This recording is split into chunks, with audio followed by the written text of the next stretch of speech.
Getting a cannot find script file error every time you boot or run a program? Then you are at the right place, as here is how to fix the issue. Let's get started. This is the Windows Club. When you log into the computer, if you see a message box with an error message saying cannot find script file in Windows 11 and 10, then this video may be able to guide you in the right direction to resolve the issue.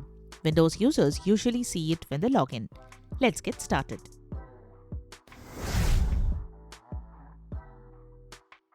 Method 1. Does the script file belong to you? The error message can appear as cannot find script file or cannot find run.vbs. That said, there is one thing that I want you to be sure of before we go ahead and fix it. Does the error message box display the path of the script file or any file?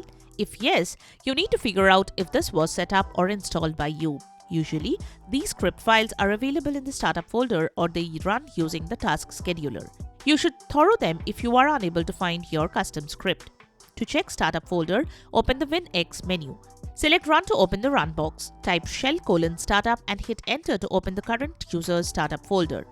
Or you can type shell:common startup and hit Enter to open the all users startup folder.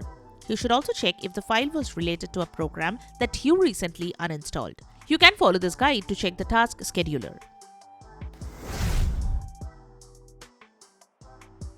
Method 2. Reinstall the program. If you can identify the program with which the missing file is associated with, I suggest you reinstall the program and see.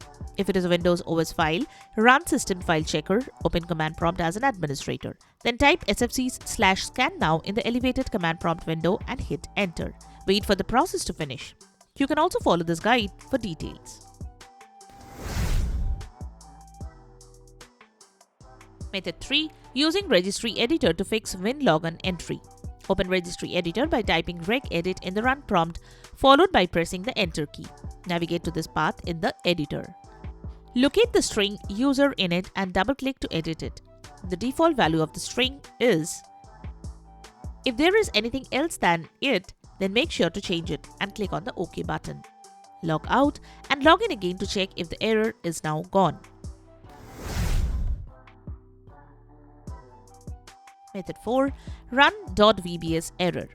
If you receive a Windows script host error, then you need to set the default value for the VBS key. You will have to use the registry editor to change the value at computer/hkey_classes_root/.vbs. Double-click on the default string and change its value data to VBS file. Follow our detailed guide to fix Windows script host errors. You may also want to check if the Windows script host access is disabled on your machine.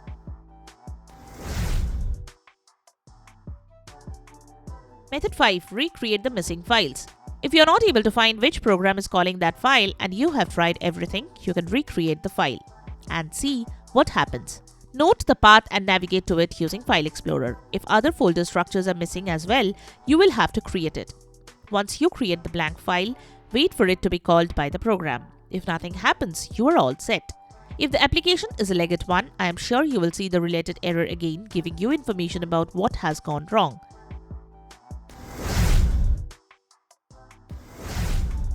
Method 6. Run antivirus. While not necessary, if the script file doesn't belong to you, then make sure the system is not compromised further. You can run the antivirus software once. You can use any antivirus solution or the inbuilt Windows security software to scan and remove the problem. So that's it. Subscribe to the Windows Club for all your tech solutions related to Windows. Thanks for watching.